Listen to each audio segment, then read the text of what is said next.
Voilà, nous y sommes. Bonjour à tous et bienvenue à ce nouveau rendez-vous, l'espace détente des jeunes économistes de ce jour.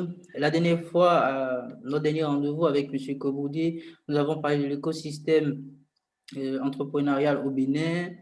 Nous avons fait un diagnostic sur le coût du financement qui reste assez élevé et ne favorise pas le développement des entreprises. À la suite de cela, nous avons fait une recommandation pour des incitations des autorités publiques pour baisser le coût du capital aux entrepreneurs. Nous avons également parlé de, des acteurs du financement, de l'économie, donc des banques. Aujourd'hui, nous allons faire ouvrir une petite fenêtre sur le cas d'exercice de ces acteurs. Et pour cela, je suis avec M. Foli Ananou, à qui je laisse la parole pour se présenter et puis on continuera. Bonsoir à tout le monde. Je suis Foli Ananou, je suis doctorant à l'université de Limoges, plus principalement au LAPE, donc, où j'effectue des travaux autour de la réglementation bancaire.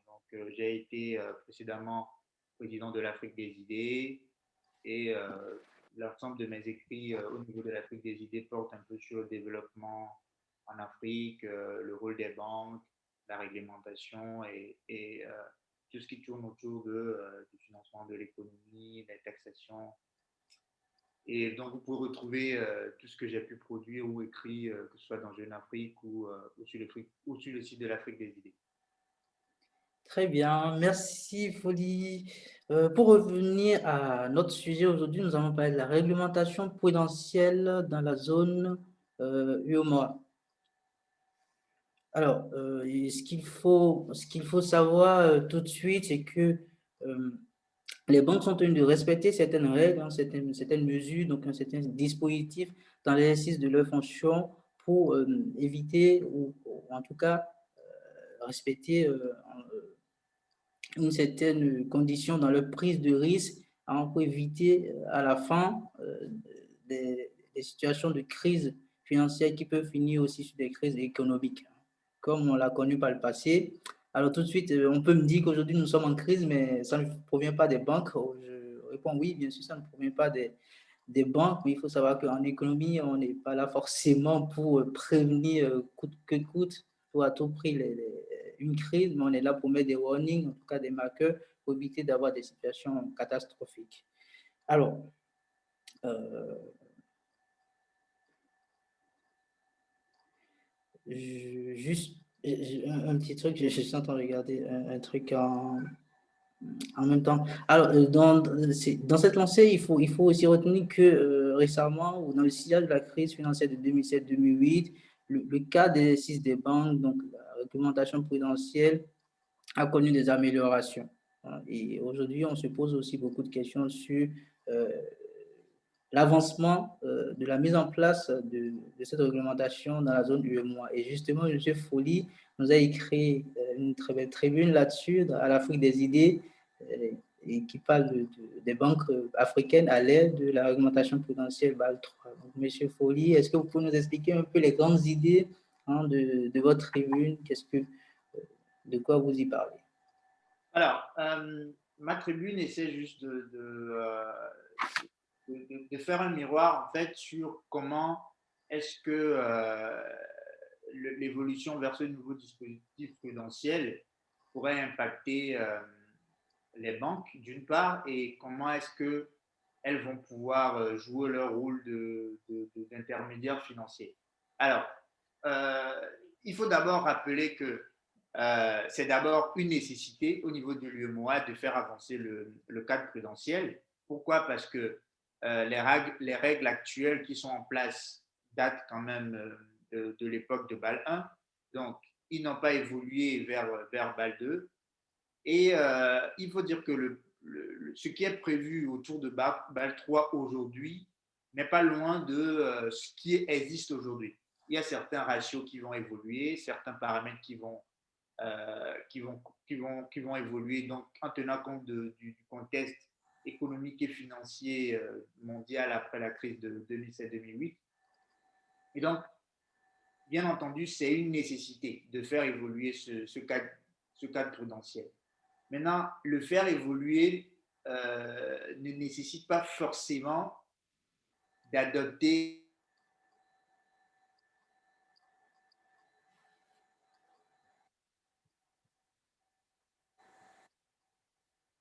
point pour point les règles.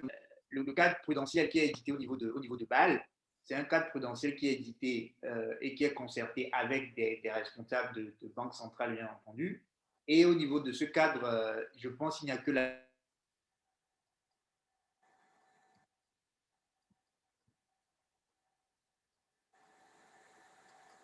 l'Afrique du Sud qui est représentée. Ce cadre prudentiel ne tient pas forcément compte de la particularité du secteur bancaire africain qui a ses propres réalités. Donc, en fait, dans l'article, j'essaie d'expliquer tout simplement pourquoi ce cadre prudentiel, même si il est très important compte tenu de l'évolution économique internationale, il peut ne pas être adapté, en tout cas, au contexte des pays de la zone UEMOA. Et que le dispositif prudentiel actuel, qui n'est pas très loin de certaines des règles qui vont être éditées, sont déjà assez contraignantes pour les banques. Et malgré la nécessité de faire évoluer ce cadre prudentiel, il est besoin au moins d'une part de faire évoluer d'autres paramètres dans l'environnement économique ou même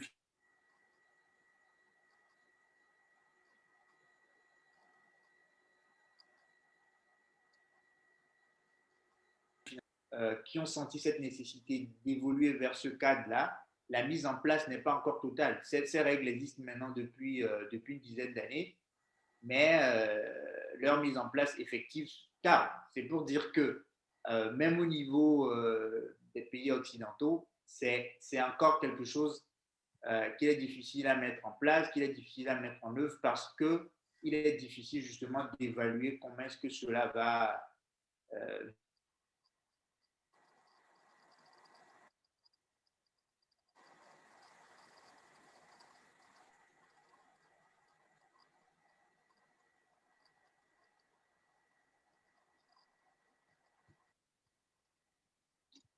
Vous me recevez parce que il y a des coupures par moment. Je ne sais pas si vous me recevez bien. Écoutez, je vais faire quelque chose là. D'accord.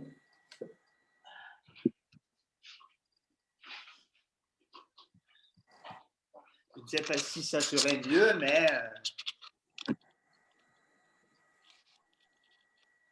Parce qu'il y a des coupures par moment, donc je ne sais pas. moi, je vous entends très bien. Ok, super. Bah, écoutez, ok, d'accord. Merci pour ces idées principales que vous avez évoquées. Dans la nôtre aussi, vous parliez des rapports, donc enfin, des ratios prudentiels. On va se focaliser sur deux principaux ratios, donc le ratio de solvabilité et puis le ratio de liquidité. Dans la nôtre, vous stipulez à un moment donné que le ratio de solvabilité tablait était de 13% dans la zone UEMOA. Et ces 13%, c'est un niveau qui est quand même assez élevé au-dessus de la norme de 8% et même de 10 ou 12% lorsqu'il y a des surcharges, des coussins en plus. Comment vous pouvez expliquer cela? Et en plus aussi des ratios de liquidité qui sont à 75%, des niveaux assez élevés par rapport à la norme exigée. Est-ce que vous aurez des explications à cela? Oui, oui. En fait, bon, d'abord, on ne va pas dire que le fait d'avoir un ratio de solvabilité ou un ratio de liquidité élevé, ce n'est pas un problème en soi. D'accord. Ce n'est pas un problème. C'est-à-dire que il y a d'abord ce que prévoit la réglementation, mais les banques, en interne, elles évaluent leurs risques et donc c'est en fonction de cela aussi qu'elles décident du niveau de capital qui leur est optimal. Donc, avoir un ratio de liquidité élevé, un ratio de solvabilité élevé n'est pas problématique à soi. Mais dans la zone UMOA, il y a une particularité. C'est que dans les années 90, ces pays ont connu de graves crises de liquidité et de solvabilité. Et donc, en fait, ça a obligé les autorités qui s'occupent de la réglementation être beaucoup plus strictes avec les banques en la matière. Et donc, de facto, les banques préfèrent être largement au-dessus de ce qui est prévu. Comme ça, en cas de choc, ils ne vont pas descendre en dessous de la barre qui est imposée. Parce que la réalité est que les autorités ne sont pas du tout conciliantes avec les banques qui dérogent à ces règles-là. Donc les sanctions tombent beaucoup plus vite que dans d'autres zones du continent au niveau de l'UEMOA. Donc les banques préfèrent dans leur globalité être bien au-delà de la norme. Comme ça, en cas de choc, donc supposons qu'il y a une banque qui a plus de risques, qui prend des risques que du jour au lendemain, son créancier va en faillite et qu'ils doivent débourser son capital pour combler ce qui n'a pas été remboursé. En fait, elle ne va pas tomber systématiquement en dessous de la barre. Et donc, c'est pour ça que les banques essaient en tout cas d'être au-dessus de ce qui est réglementairement prévu. Maintenant, comment est-ce qu'elles arrivent en fait à se constituer un tel capital et un tel niveau de liquidité? C'est ça le problème. Ce qui est attendu d'une banque, c'est ce qu'on va appeler, ce qu'on appelle de la création de liquidité. Donc, comme c'est des intermédiaires, ils déboursent, en fait, ils collectent en fait les dépôts et doivent les transformer en prêts, donc en financement pour l'économie. Or, en fait, les banques, elles vont faire des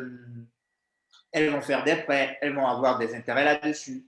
Et ces intérêts, en fait, normalement, elles devraient davantage être transformés donc, dans l'économie. Parce que soit ils transforment ces intérêts, donc l'argent qu'ils gagnent en plus, ils l'utilisent pour faire de nouveaux prêts, ou ils l'utilisent pour constituer leur capital. En Europe ou dans les pays occidentaux, ce qu'on observe généralement, c'est que les banques essaient de réinvestir tout ce qu'ils gagnent, donc leurs bénéfices, ils essaient de le réinvestir dans l'économie ou dans d'autres actifs pour pouvoir générer plus d'argent. Dans l'UEMOA, par contre, c'est le contraire qui se passe. Donc, les banques vont essayer de gagner de l'argent pour pouvoir enfouir davantage leur capital. Et ça fait sens parce que non seulement il y a la contrainte réglementaire qui les pousse à avoir cette démarche prudentielle, mais aussi le fait que pour elles, trouver du capital en tant que tel en période de crise est plus complexe. C'est-à-dire, aujourd'hui, une banque européenne, si elle a besoin d'augmenter ses fonds propres, elle peut mettre des actions. Au niveau de l'UEMOA, on n'a pas un marché aussi fort en capitaux qui permettent aux banques, par exemple, de pouvoir lever des ressources systématiquement. Donc, voilà, ils préfèrent en fait utiliser une partie de leurs bénéfices pour gonfler un peu leur fonds propres. D'accord, très bien, je comprends cela. Mais la question, cela m'amène à poser une question qui est celle du financement de l'économie. Est-ce que cela ne pose pas un problème aujourd'hui au financement de l'économie? Parce que ce qu'on attend, nous, la dernière fois, on a remarqué que le coût du financement était assez élevé dans les pays, dans les zones, enfin, dans la zone du mois, que ça ne permettait pas le financement des entrepreneurs.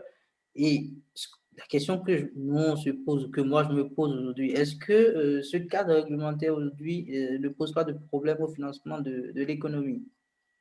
Donc, à la capacité des banques à aller donner du crédit. Évidemment. Et oui, on va dire que oui. Ce cadre réglementaire, en fait, est une vraie contrainte pour l'alimentation de l'économie en financement bancaire. Mais on ne peut pas le regarder on ne peut pas regarder ce sujet que du point de vue de la réglementation.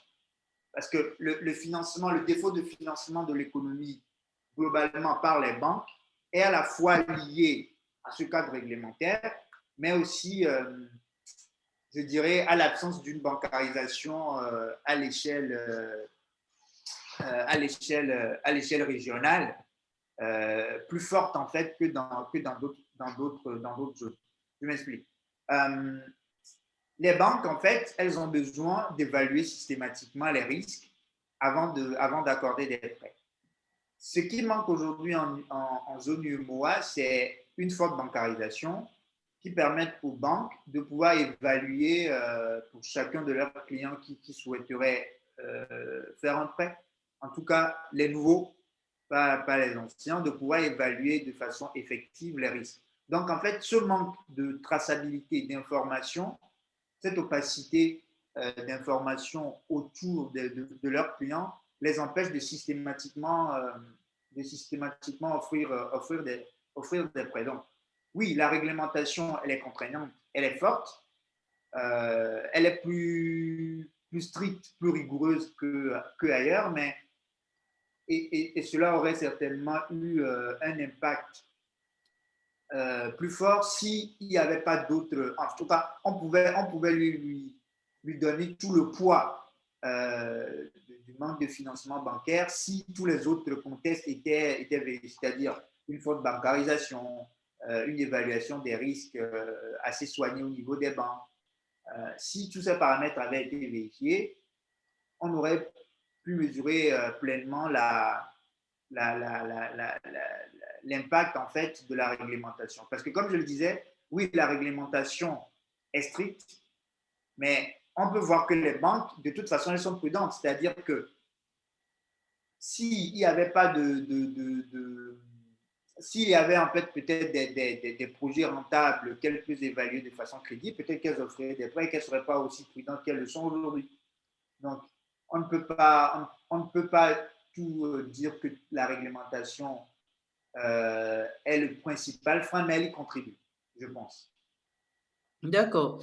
Vous avez évoqué quelque chose tout à l'heure, c'est l'évaluation du risque. Alors, moi, de mes modestes connaissances dans en réglementation prudentielle, je sais que pour l'application, la gestion ou l'évaluation, la mesure du risque au niveau des banques, il y a la méthode standard qui est de respecter très strictement euh, les recommandations du régulateur et puis il y a l'évaluation en interne. Est-ce que vous pensez aujourd'hui que avoir une gestion ou une évaluation, une mesure du risque en interne au niveau des banques, là, pourrait changer quelque chose à l'appréciation du risque parce qu'au final, euh, on peut dire que les entrepreneurs sont quand même beaucoup risqués finalement dans la zone. Si on comprend bien hein, de ce que tout le monde dit, les entrepreneurs sont beaucoup risqués. Donc, est-ce que l'application de la réglementation stricte hein, est adéquat ou est adapté dans ce cas? Est-ce qu'il ne faut pas passer par une méthode d'évaluation en interne qui permet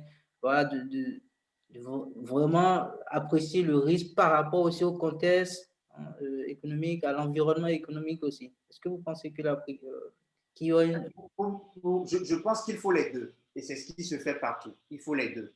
Parce que si on veut, la réglementation bancaire édictée par la Banque centrale ou l'autorité qui s'en occupe, c'est comme un guideline avec des garde-fous pour éviter en fait que les banques ne prennent des risques excessifs. Aujourd'hui, quand on prend le contexte de l'UEMOA, on peut dire oui, mais bon, les banques ne prennent pas trop de risques, donc il faut relâcher un peu la contrainte, machin. Oui, c'est vrai, mais en fait, on ne peut pas penser à court terme. C'est-à-dire que si l'ambition des pays, comme ils le disent beaucoup dans leur plan d'émergence, c'est d'émerger vers des pays comme Singapour et comme ça, ah ben, il faut que les bases soient bel et bien posées. Donc, il faut les deux. Et ce que je crois, c'est que il faut que la réglementation, que ce soit en ce qui concerne l'évaluation interne des risques et ou au niveau du secteur bancaire dans sa globalité, puisse tenir compte du contexte en fait. Le contexte des économies de l'UEMOA est assez particulier et donc de l'Afrique encore plus général est assez particulier et donc il faudrait que les autorités tiennent compte de ce contexte pour la mise en place de leurs différents cadres de surveillance des banques. Parce que ce soit l'évaluation interne ou quand on parle de réglementation bancaire, ça fait quand même, le tout fait partie du du corpus en fait de surveillance des banques. Et je pense d'ailleurs qu'en fait, euh, il est exigé que les banques aient cette, cette méthode d'évaluation en interne, parce que c'est sur cette base que les discussions avec les autorités réglementaires, c'est sur cette base que la discussion se fait quand une banque est en dessous de la règle ou au-dessus de la règle. Donc, donc, les deux sont nécessaires. L'un ne peut pas substituer l'autre, en fait. Ils sont complémentaires. D'accord, très bien. Ben, merci pour cette réponse. Je vais vous poser une question. C'est une petite phrase. Est-ce que il faut renforcer la surveillance prudentielle dans la zone UEMOA aujourd'hui ou il faut relâcher? Pour vous. Euh, je pense qu'il faut le maintenir. Enfin, le maintenir. Il faut l'améliorer dans certains de ces aspects, mais il faut surtout accompagner en fait avec d'autres mesures. Aujourd'hui, on sait que les économies en Afrique de l'Ouest ou dans plusieurs pays d'Afrique subsaharienne sont fortement informalisées, c'est-à-dire qu'il y a beaucoup d'informels. Mais en fait, euh, cette définition de l'informel vient d'un contexte différent, est partie de constats faits ailleurs, en fait. Et est-ce que ces définitions sont adaptées chez nous? Je ne pense pas. Donc, il faudrait en fait repenser toute l'économie dans nos pays, de quelle est la place de cet informel, comment on le mesure et comment est-ce qu'on fait qu'elle soit financièrement incluse pour que les banques puissent, d'une part, avoir une bonne évaluation des risques qu'elles encourent et d'autre part, voir comment est-ce qu'elles peuvent accompagner ce secteur dit informel. Parce que je ne dis pas qu'il faut formaliser ou laisser dans l'informel, je dis juste qu'il faut que la Banque centrale, avec les banques et aussi avec les entrepreneurs ou ceux qu'on considère comme étant des acteurs de l'informel, puissent trouver un canal qui permette aux banques de les accompagner. Ça, c'est d'abord une première réflexion. Une deuxième serait de se dire, aujourd'hui, il y a une frilosité autour des banques. Il ne faut pas oublier qu'on est quand même, on parle quand même de pays qui ont eu leur indépendance il y a une soixantaine d'années, où la pratique, où les connaissances des outils financiers sont encore limitées. Et donc, il faut instruire davantage sur ce que c'est qu'une banque, quelle est son importance dans l'économie. Ce sont des choses qu'il faudrait que les gens commencent, ce sont des connaissances qu'il faudrait faire accepter par une large partie de la population. Et donc, il faut instruire beaucoup là-dessus. Et il faut aussi accompagner, en fait, les déposants dans leur démarche. Quand je dis ça, accompagner les déposants dans leur démarche, c'est mettre en place, par exemple, des assurances sur les dépôts. La mise en place des assurances sur les dépôts donne plus de confiance, en fait, aux agents économiques sur leur possibilité à retrouver une partie des fonds qu'ils mettent dans une banque. Et donc, ça, c'est un tout premier aspect qui permettrait, par exemple, aux banques déjà de disposer de plus de ressources, déjà, notamment tout ce qui concerne des dépôts à long terme, euh, des dépôts à vue, pour leur permettre donc d'avoir une meilleure assise financière pour financer, les entreprises, les entrepreneurs, que de systématiquement avoir recours à leurs fonds propres. Et je pense que quelque part, c'est aussi ça aussi qui restreint en fait les banques. Parce que si elles doivent en fait systématiquement avoir recours à leurs fonds propres pour financer, elles ne vont pas le faire en fait. Et aujourd'hui, avec un taux de bancarisation qui peine à atteindre de 15% dans la plupart des pays de la zone, euh, ouais, c'est difficile pour les banques d'offrir systématiquement des crédits en fait. Donc, il y a tout ce travail de fond sur la bancarisation à faire avant de s'attaquer en soi à la réglementation. La réglementation, comme je le disais, la réglementation, elle est stricte. On l'observe à travers les chiffres sur la solvabilité, sur le risque dans la zone. mais mais je ne crois pas qu'à elle seule, elle explique tout. D'accord, très bien. Ben, je suis totalement d'accord avec vous parce que vous soulevez un point très important qui est euh, la constitution de la collecte de l'épargne au fond. C'est ce que vous voulez dire, la collecte de l'épargne des Africains.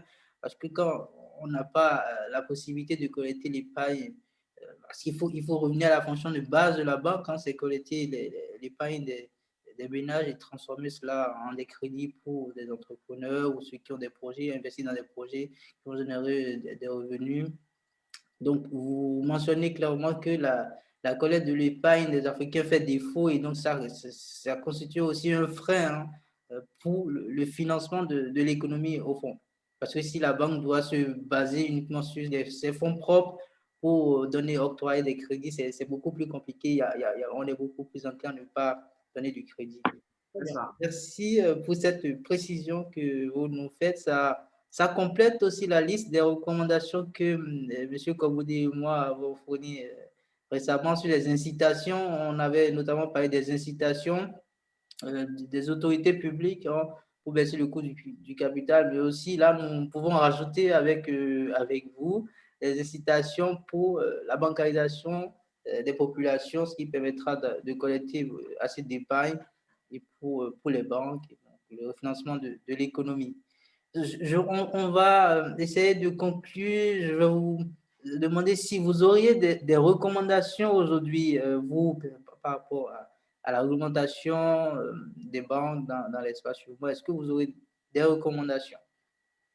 Alors, j'ai brossé ça un tout petit peu tout à l'heure. En fait, si j'ai une grosse recommandation à faire, c'est que si euh, l'évolution vers le cadre BAL 3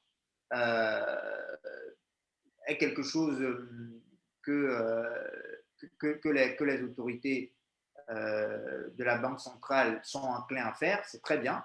Euh, pour moi, c'est une nécessité, il faut le faire parce qu'on ne va pas euh, tenir compte juste du contexte actuel, mais peut-être des objectifs qu'on se fixe à long terme en termes de croissance, en termes d'émergence. Mais il faudrait le faire enfin, dans une perspective évolutive. Donc, tenir compte du contexte actuel et mettre en place certaines règles. Parce qu'en fait, BAL 3, ce n'est pas que solvabilité. C'est il y a d'abord la question du fonds propre, il y a la question du maîtrise de risque de solvabilité, il y a la question de la liquidité à court terme, et puis il y a la limitation en fait de la capacité de transformation des banques. Capacité de transformation, c'est-à-dire que les banques ne pourront pas prendre des risques de façon démesurée. Elles ne peuvent pas prendre des participations à long terme, comme ça a été le cas pour les subprimes, comme ça, sans pour autant démontrer quelles ont les capacités au niveau de leur passif de pouvoir prendre en charge ce risque en cas de défaillance.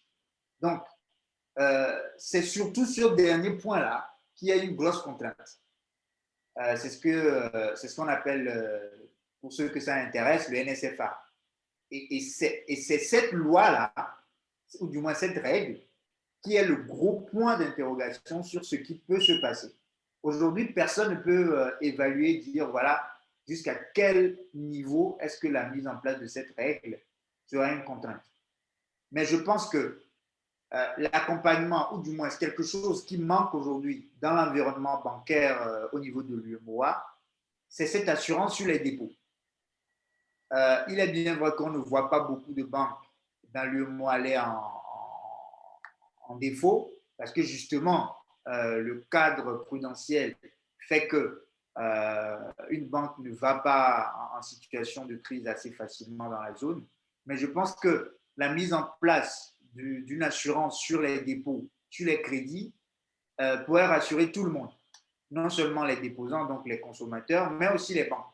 Parce que aujourd'hui, ce qui leur manque vraiment, c'est de pouvoir évaluer de façon crédible les risques et de pouvoir mobiliser suffisamment de ressources pour pouvoir financer l'économie. Donc, la mise en place d'une assurance, assez bien sur les dépôts que sur les crédits, pourrait rassurer un peu tous les participants au marché financier, surtout les déposants. Donc, ils vont pouvoir avoir davantage plus confiance dans le système bancaire parce que quand même la banque, c'est basé d'abord sur un rapport de confiance. Quand on a confiance au système bancaire, euh, on est plus enclin à y mettre ses sous. Parce qu'aujourd'hui, ce qui se passe dans la zone, c'est que on a très peu confiance dans le système bancaire, que beaucoup préfèrent prendre des participations sur les bons du gouvernement, sur des obligations d'entreprise. Donc, s'il y a un mécanisme qui permet d'améliorer la confiance dans les banques et qui permet aussi aux banques d'améliorer leur confiance aux agents économiques auxquels ils font des prêts, je pense que ça serait bénéfique au système financier et à l'économie dans les pays de la zone franc et plus particulièrement en UEMOA. Parce que je dis bien UEMOA pour différencier de la zone franc parce que dans l'autre penchant de la zone, la réglementation bancaire n'est pas du tout la même. Donc, la mise en place de ce type de canaux, donc d'assurance sur les dépôts et sur les crédits, ne ferait que du bien et on regarderait moins comment est-ce que la réglementation bancaire affecte les banques. Très bien, merci. J'ai une question, enfin, c'est ça, ça vient juste de me passer à l'esprit sur la. Je sais que bon, dans la réglementation, il y a aussi les problèmes de concentration bancaire. Je veux juste faire une analogie, hein, avec, par exemple, je sais qu'actuellement, à la GEP, nous sommes en train de faire une étude sur les opérateurs de téléphonie. Et je sais qu'il y a un duopole, par exemple, là-bas, qui fait que la dynamique des prix ou des coûts de la connectivité est assez élevée aussi pour les consommateurs. Donc, juste entre nous, est-ce que vous pensez aujourd'hui que la venue ou l'arrivée de d'autres acteurs financiers ou bancaires sur le secteur, enfin, dans le domaine, pourrait casser en tout cas le coût du financement ou le coût du capital? Non, du tout. Du- Euh, J'avais déjà réalisé un petit travail là-dessus. En fait, l'entrée en fait de nouvelles banques sur le marché bancaire en tout cas est assez bien contrôlée. Donc la BCAO fait un très bon boulot dans ce sens. Je dis très bon boulot parce que quand on prend la population de la zone, avoir plein de banques ne sert absolument à rien. Avoir plein de banques qui au final sont des banques de dépôt où les gens viennent déposer leurs sous, en tout cas ceux qui le veulent, et où les banques ne financent pas suffisamment l'activité, ça sert absolument à rien. Donc, et je pense que la BCAO fait un très bon boulot dans ce sens pour limiter en fait une sorte de multiplication des banques dans la zone. Mais ce serait bien que d'autres banques arrivent avec des modèles différents et qui sont plus concentrés sur le financement de l'activité. Si ça arrive, oui, pourquoi pas. Maintenant, sur le coût du capital, je ne pense pas. Parce que les banques qui rentrent dans la zone, elles subissent en fait la zone. Elles subissent ce qui se passe sur le marché bancaire de la zone. Donc, si une banque rentre, d'après ce que l'étude a montré, une banque qui rentre sur la zone et qui décide de casser les prix, elle ferme vite, elle va fermer très vite porte parce que elle va pas tenir en fait. C'est pas parce que, comme je le disais, il y a une question de confiance d'abord au niveau des banques. Il faut avoir confiance dans une banque pour s'y installer. Donc les nouvelles banques qui sont arrivées ont permis au moins une chose, c'est qu'elles ont permis de chercher de nouveaux marchés et donc d'élargir un peu la clientèle, de renforcer un peu la bancarisation dans la zone. Mais elles subissent la zone, c'est-à-dire au niveau des prix, elles subissent. Et il y a d'autres banques qui rentrent pour l'opportunité. Donc elles ne viennent pas forcément pour casser les prix. Et je pense que euh, une concurrence accrue dans la zone, c'est pas nécessaire. Pour moi, c'est pas nécessaire. Il faudrait surtout travailler sur celles qui existent, qui sont d'ailleurs des banques on va dire régionales, parce qu'elles fonctionnent sur plusieurs pays. Donc, il faut plutôt travailler sur ces banques transfrontalières pour aller vers une meilleure inclusion financière dans la zone. Et je pense que c'est ce qui est souhaitable en fait en zone UEMOA. Sur le reste, non. Toute nouvelle entrée subit le marché. Elle ne crée pas de distorsion sur le marché en termes de pricing. Elle subit en fait le pricing du marché. D'accord, très bien. Bah, cela me permet de parler, par exemple, aujourd'hui, on parle beaucoup des banques en ligne. Donc, vous savez, par exemple, dans les pays un peu développés, en quelque sorte, les banques en ligne sont beaucoup sollicitées maintenant. Il y a beaucoup de personnes qui ont donc, avec votre analyse, je suis tenté de dire que les banques en ligne, c'est peut-être même pas la peine dans cette zone, ou encore que leur effet sera pas significatif parce qu'au fond, il y a la question de confiance que vous relevez, hein, et je suis totalement d'accord avec vous. La question de confiance, déjà, si les épargnants n'ont pas confiance en des banques physiques qui existent, qui ont une représentation physique, une banque en ligne, est-ce qu'ils auront confiance en des banques en ligne? Alors, la question de la confiance, ce n'est pas une question de présence physique ou présence digitale. C'est une question globale. C'est confiance au système bancaire. Est-ce que les gens n'ont pas confiance pour mettre leurs sous auprès d'une banque? Ouais. Donc, ce n'est pas la question de est-ce que la banque est présente physiquement. Parce qu'une banque, si elle va en défaut, qu'elle soit présente physiquement ou pas, ça ne changera rien. C'est pas comme le tailleur du quartier qui brûle ton vêtement et que tu vas ensuite le trouver pour lui dire bah, tu as brûlé mon habit, tu dois me rembourser. Avec les banques, c'est beaucoup plus compliqué. La présence physique ne change rien. Et quand une banque va en défaut, c'est la banque centrale ou l'autorité de régulation qui s'occupe en fait de comment est-ce que elle, elle règle en fait les gens qui ont fait des dépôts ou qui ont fait des prêts significatifs à la banque. Donc, en fait, les banques en ligne, euh, oui, une banque en ligne peut émerger en Afrique de l'Ouest. Le problème n'est pas là. Le problème, c'est dans le mécanisme, en fait, de bancarisation. C'est-à-dire, aujourd'hui, pour créer un compte dans une banque, ce qu'on demande aux gens, ce ne sont pas forcément des éléments qu'ils peuvent fournir. Euh, si je prends, en fait, si on prend dans les pays occidentaux, pour ouvrir un compte, il faut avoir une pièce d'identité, il faut pouvoir fournir en fait un document qui montre qu'on est domicilié quelque part, ces genres de choses.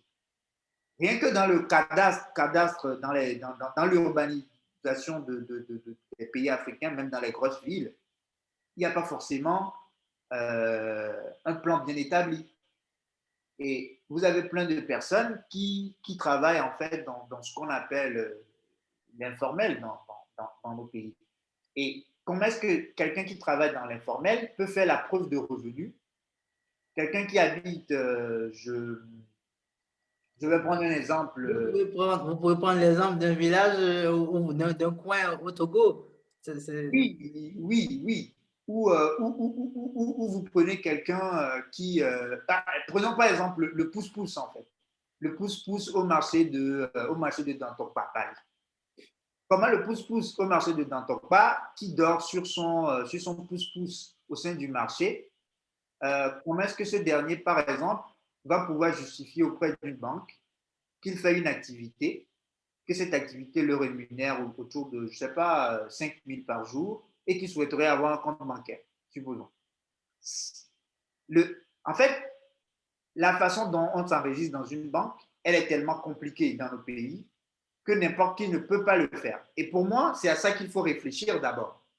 Tenir compte de ce contexte, de cette particularité-là, pour que tout le monde puisse au moins prétendre avoir un compte bancaire. Au moins, ou du moins de pouvoir s'affilier à une banque d'une façon ou une autre. Donc, si les banques en ligne arrivent avec les mêmes règles qui, en fait, ne dépendent même pas d'eux au final, qui sont des choses qui sont éditées par la Banque centrale parce qu'elle veut pouvoir suivre tout le monde, ce qui est louable, ça va être compliqué en fait d'aller vers une bancarisation au-delà au-delà de ce qu'on observe. Aujourd'hui, les opérateurs mobiles font un travail excellent dans ce sens, mais je pense qu'il faut penser en fait à ces paramètres-là. S'il y a des choses communes, euh, en tout cas dans les pays africains, c'est que aux élections, on arrive à fournir à tout le monde une carte d'électeur. Pourquoi ne pas penser à cela? C'est-à-dire, à partir de 18 ans, quand quelqu'un a une carte d'électeur, qu'il puisse à partir de cela s'enregistrer par exemple pour avoir un compte bancaire, s'enregistrer par exemple pour avoir euh, un compte auprès d'un opérateur mobile qui est versé dans du télépaiement ou des choses comme ça, pour qu'en fait on puisse évoluer pas à pas en fait vers une plus forte bancarisation. Pour moi, ça va passer plus par ça que par une ouverture à des acteurs, à plusieurs acteurs. Ça ne servira à rien. Donc, une banque en ligne peut arriver. Ça ne changera pas du tout. Ça ne changera pas du tout le contexte si la prise en charge financière, donc l'inclusion financière, ne passe pas par une réédition des canaux qui permettent en fait aux gens de s'insérer sur le marché financier. Et pour moi, c'est ça la principale contrainte.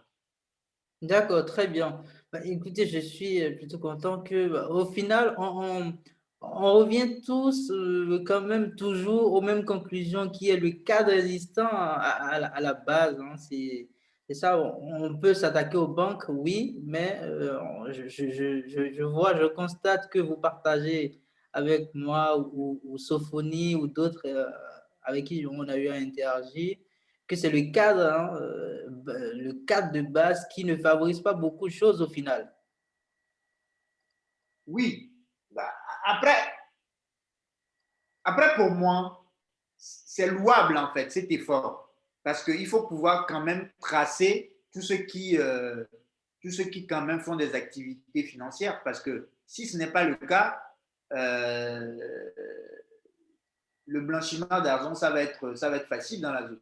Et ce n'est pas ce qui est souhaitable. Il faut pouvoir tracer, mais il faut pouvoir trouver d'autres canaux de traçabilité.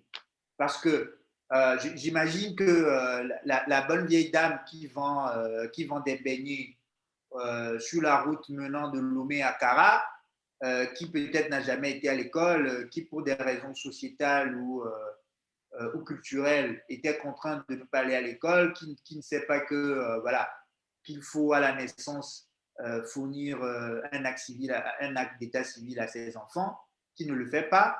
Euh, Comment est-ce que cette dame-là, vous l'insérez dans le marché financier ou comment est-ce que vous voulez qu'elle prétende en fait à un prêt pour ouvrir non plus un kiosque de vendeuse de beignets, mais ouvrir, je ne sais pas, une supérette ou quelque chose de ce genre, elle ne peut pas prendre un prêt, en fait, tout simplement.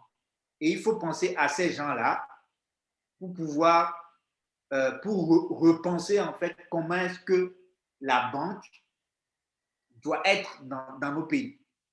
Je pense que c'est ce qui est important. La banque, elle est comme elle est en Occident et telle qu'on l'a importée chez nous, parce qu'il y a quand même, voilà, il y a quand même certains acquis, ce qui n'est pas le cas. Quand on prend les pays occidentaux, le service postal a joué un rôle important dans l'identification des personnes, dans la traçabilité des gens, dans la traçabilité des maisons. Ce qui n'est pas le cas aujourd'hui chez nous. On n'a pas ce système. Mais je suis sûr et je suis convaincu qu'il y a d'autres systèmes qui peuvent permettre d'identifier les gens. Pourquoi pas des banques de proximité, des choses de ce genre. Et il n'y a qu'une réflexion entre les banques, les autorités et la Banque centrale pour pouvoir identifier en fait ces canaux. D'ailleurs, la Banque centrale, la BCAO, a initié un travail excellent dans ce sens quand elle a ouvert les bureaux d'information sur le crédit pour permettre en fait aux gens de collecter, aux banques de collecter des infos sur les personnes qui sont en défaillance. Parce qu'il est souvent arrivé que quelqu'un prenne un prêt au Bénin, euh, qu'il ait des difficultés, qu'il ait des incidents financiers, qu'il quitte le Bénin, s'installe au Togo et recommence en fait. Donc aujourd'hui, ce ne sera plus le cas. C'est déjà un grand acquis. Maintenant, il faut aller au-delà et penser maintenant à l'autre côté, en fait. Ceux qui sont dans l'économie, tous ces grands commerçants au grand marché de Lomé, au marché d'Akpakpa, au marché de je ne sais pas où, qui, qui brassent des millions par jour, qui préfèrent les garder dans leur boutique ou dans des malles que de les amener dans une banque. Donc, il faut passer à ces gens-là et créer un système bancaire, ou en tout cas faire évoluer le système bancaire pour qu'ils puissent insérer ces gens-là. D'accord, très bien. Bien, merci. Vous avez mentionné le bureau d'information. Il y a quelqu'un qui nous suit depuis Facebook qui a mentionné cela aussi tout à l'heure dans les commentaires, qu'il y a, il y a déjà un bureau d'information sur le crédit. Donc, vous avez bien fait de mentionner cela finalement. Eh bien, merci Folie pour ces échanges. J'espère que tous ceux qui nous ont suivis ont pris quelques éléments, ont pris note de quelques éléments qu'on a tenu ce soir à partager. On a parlé du financement, on a parlé des entreprises. Aujourd'hui, on a décidé de parler des acteurs du financement des banques, de leur cadre d'exercice et à l'aide de la réglementation prudentielle de Bâle 3. Donc, Monsieur Fouille nous a fait quelques recommandations.